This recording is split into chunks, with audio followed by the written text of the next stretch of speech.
My dear sisters and brothers in Christ Jesus, Saint Paul tells the Thessalonians to rejoice always. Afterwards, he says two other things.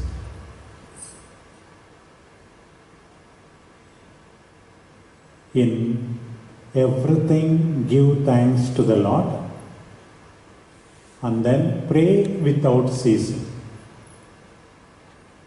It looks to me he is giving the secret of rejoicing.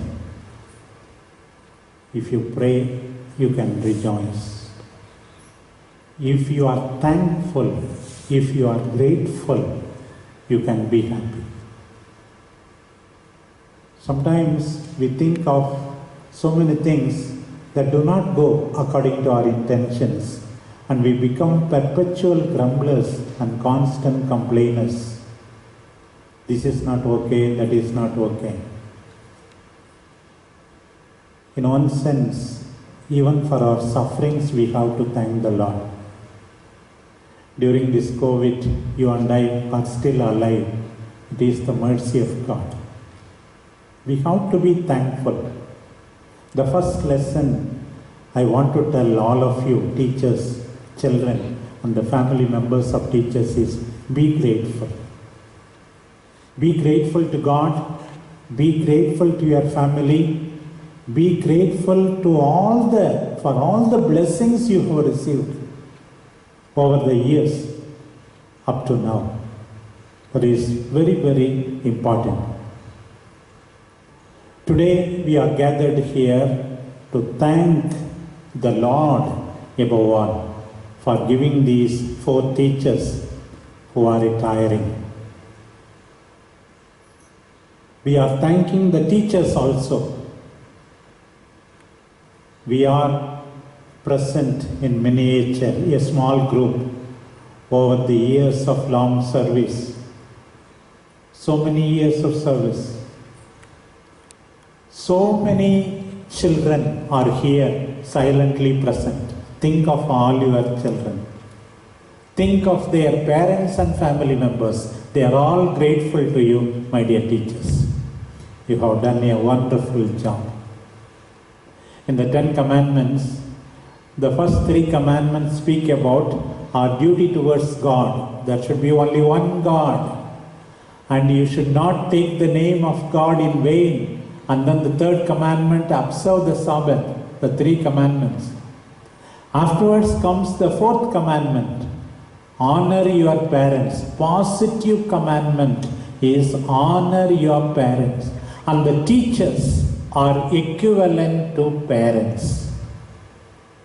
What is the purpose of marriage? The law of the church says, for example, it is the well-being of the spouses and procreation and education of children. That is the purpose of marriage. Education of children is especially entrusted to the parents, and the parents are assisted by the teachers in the education of children. The teachers take the place of the parents in this school in educating them over the years. So, the teachers have to be honored. You have inspired so many children in this school.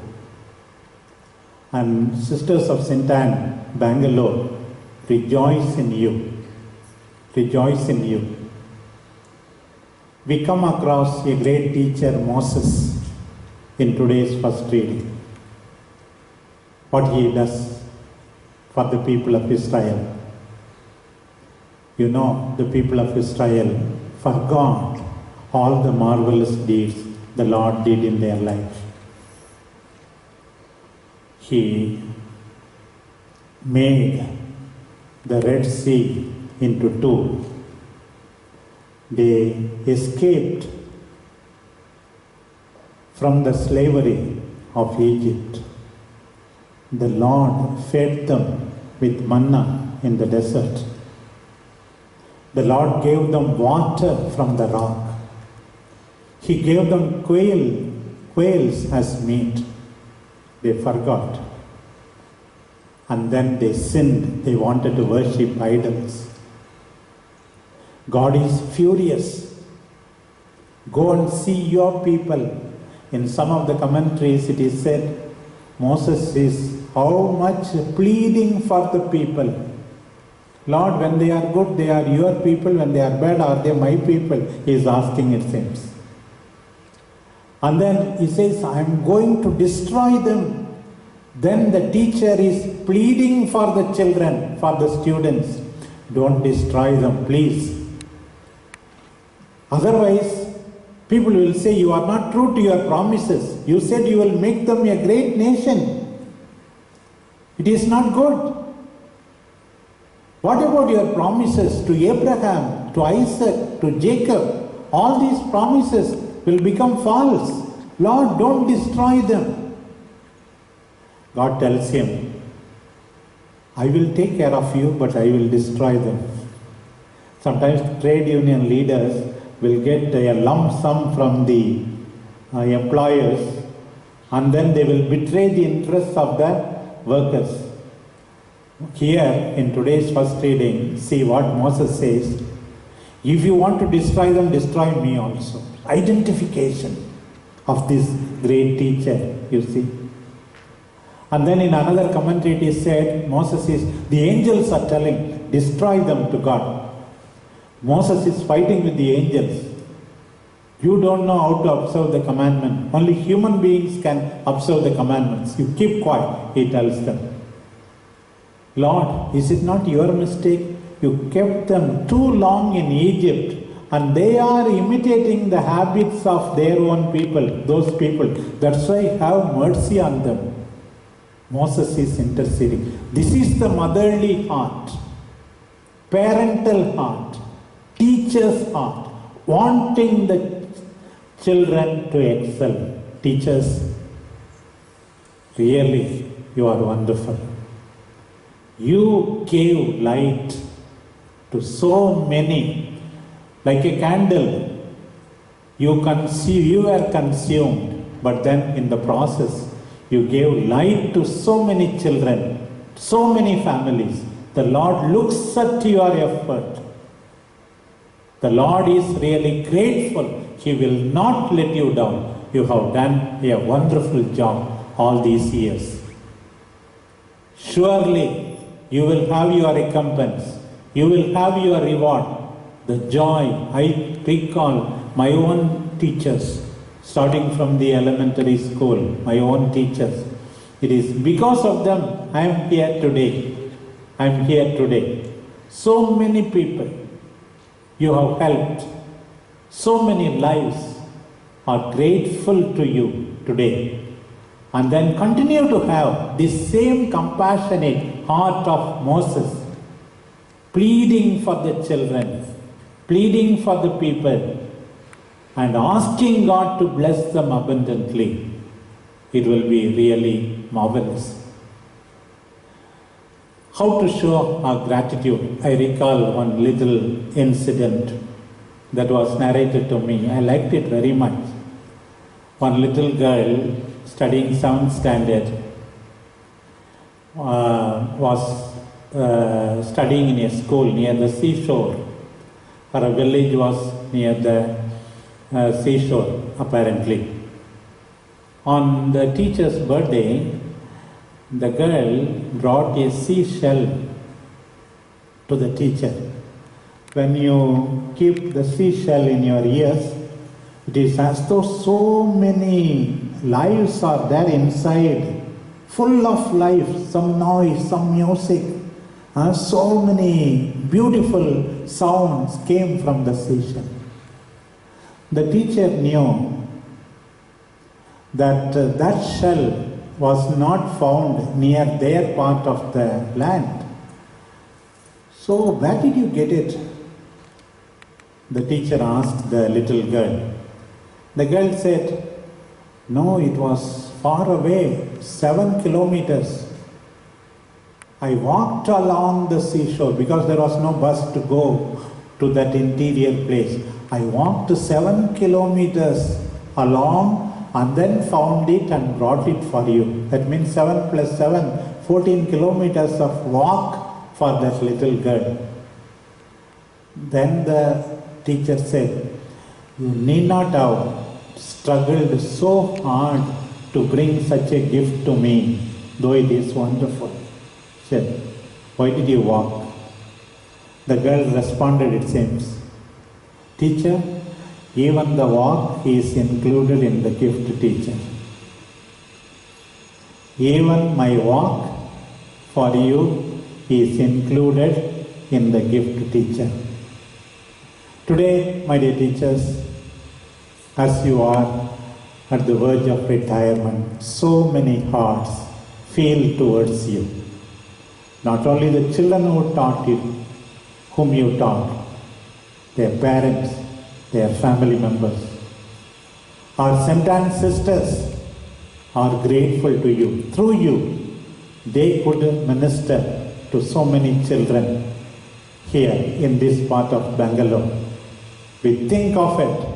What is important is we are grateful. We are grateful to you. You continue to be grateful to the institution, to your family, to everyone, to everyone. We are in this special season of Lent. We are asked especially to pray more, rely on God more. Lord, everything you did, I did through your gift. Think of God first. I always say. And continue to do good. I often say this also to them. What is the secret of being attractive? Learn something new every day. Do some good to some person every day. What your makeup cannot do, what your ointments and all kinds of perfumes cannot do, these two things can do. Learn something new every day and do some good to somebody every day. Then you will be very attractive. This is very important. And your life has not ended. For example, don't think. You all, I told you, at the beginning of the Mass, teachers, you can easily work another 20 years if government permits, if other institutions permit. No doubt about it. I am also exactly of your same age only, but then I look old. You are very, very young, full of life, full of energy. You look very young. But then your teaching has not stopped. Remember that. Your teaching stops and your learning stops only in the tomb. From the womb to the tomb, we are all learning and teaching. From the womb to the tomb, from the cradle to the grave, we are all learning and teaching. We are all learning and teaching. And your obligation to do good never stops. Doing good need not be giving lot of money and property or anything. Nothing of that sort. That also is doing good. But then even a word of encouragement. May no one who come to you go back sad. Let everyone who comes to you go back as a better person. That is my request to you. Sometimes the Lord has afflicted you. You know, teacher lost her son recently. We are one with her in prayer. The Lord alone can comfort her in this moment of tragedy. And then the Lord sometimes gives us sufferings in order to be more sympathetic to people who are suffering. That's what I am thinking. Some years ago, I went to preach a retreat to a group of elderly, group of sisters.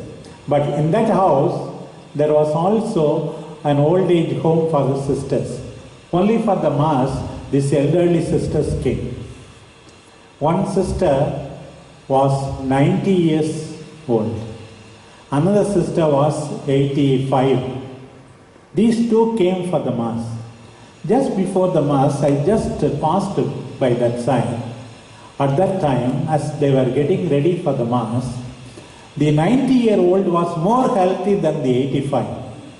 And then what this 90-year-old was doing, she put a tablet in the mouth of the 85-year-old and then poured water. The 90-year-old sister putting tablet in the mouth of the 85-year-old and pouring some water. And then she was arranging sister's veil, no? The veil also she was arranging for her. I said to myself, I came here to preach to them. This is the best preaching I have heard, I have seen, I said.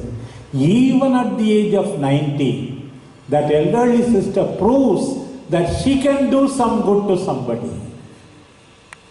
She can be a blessing to somebody. She can be a blessing to somebody. Do some good every day. There are few children who danced very beautifully. I tell them also, take this for your life also. Learn something new every day. And do some good to somebody every day. Till the end, be a blessing. There is a priest, French priest, who is my neighbor in the seminary. Now he has gone to France. You know how young he is? 94 years.